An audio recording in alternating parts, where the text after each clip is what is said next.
Are you hungry for some profound wisdom? I'm talking Amazon-sized wisdom. What about from one of the most influential entrepreneurs of our time? Cat's out of the bag, it's Jeff Bezos. Jeff will share insights from his remarkable journey. Jeff's advice is for anyone wanting to think big, succeed big, and grow in abundance. So stay tuned for a life-changing speech. It's the dog's bollocks. People have very high standards on how they want their work life to be. And I said, look, if you can get your work life to be where you enjoy half of it, that is amazing, because very few people ever achieve that. The truth is, everything comes with overhead. That's reality. Everything comes with pieces that you don't like. You could be a Supreme Court justice, and there's still going to be pieces of your job you don't like. Every job comes with pieces you don't like, and we need to say that's part of it. You have to figure out how to set up your life in such a way that you can minimize things. I find people don't dislike hard work. What people dislike is being out of control, like they can't control their life. They can't control their environment. This happens to me when I get overscheduled. I hate being overscheduled. I want some time to be able to think and free myself. We all have the same amount of time in the world. Nobody has more time than anybody else, and when you become a very successful person, one of the things you start is to get overscheduled. So as young persons starting their career, I think there are probably a lot of things. Some of them are very well known, and people have heard them many times. They're still true. One of those things that you should always focus on as a young person should be to find something that they're passionate about doing. Something that's not going to be a surprise to anyone. It's a clear thing to do.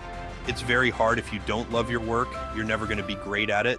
The other thing I would suggest to any young person, even before they start their career, is to really think about their choices, because when I was young, I had made mistakes too. You can get fixated on your gifts. So everybody has gifts. You know, you have gifts and you have things that you weren't gifted. Maybe you're extremely beautiful. Maybe you're extremely good at mathematics. Maybe you have a lot of things that you've been given, but those things can confuse you because they're not the things that construct your life. It's your choices that construct your life, not your gifts. You can celebrate your gifts, be proud of them, be happy of them. Actually, don't be proud of them. Be celebratory of them, but you shouldn't be proud because you're gifts. They were given to you, you didn't earn them. You can only be proud of the things you earn. And so as I got older, I started to realize I wasn't proud of my gifts. I was always good at school. School was always easy for me. And I was always proud that I was a great student. I got A's in all my classes. I was good at math, all of it. And I thought that's who I was, but it's not true. Those are the things that are gifts. What was hard for me is deciding to work hard, deciding to use my gifts in certain ways to challenge myself, to do things that I didn't think I could do, to put myself in uncomfortable situations we all get. I would say to a young person, you can choose a life of ease and comfort, or you can choose a life of service and adventure. Which one of those, when you're 90 years old, are you going to be more proud of?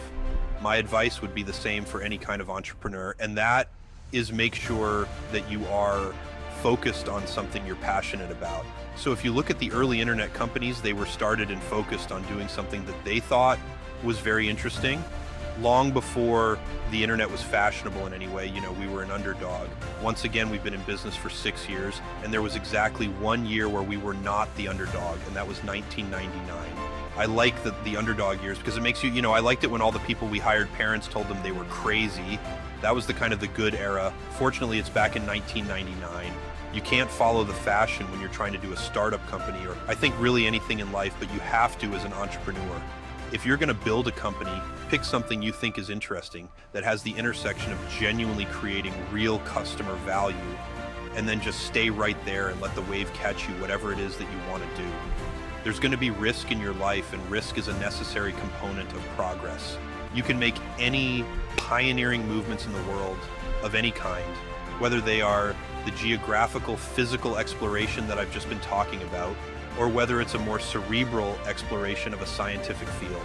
I bet you could ask that question of every speaker here, and I bet that every speaker here has taken substantial risks, whether it be intellectual or otherwise, to achieve what they've done.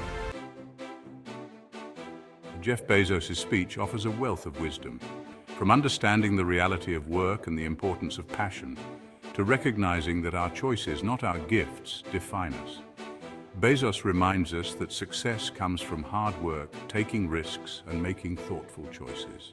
So, take these insights to heart and remember the journey is just as important as the destination. As I always say, the battle between the ears is where success is won or lost. If you found this inspiring, smash the bloody like and subscribe for more golden nuggets. Let's keep moving forward together. Cheers.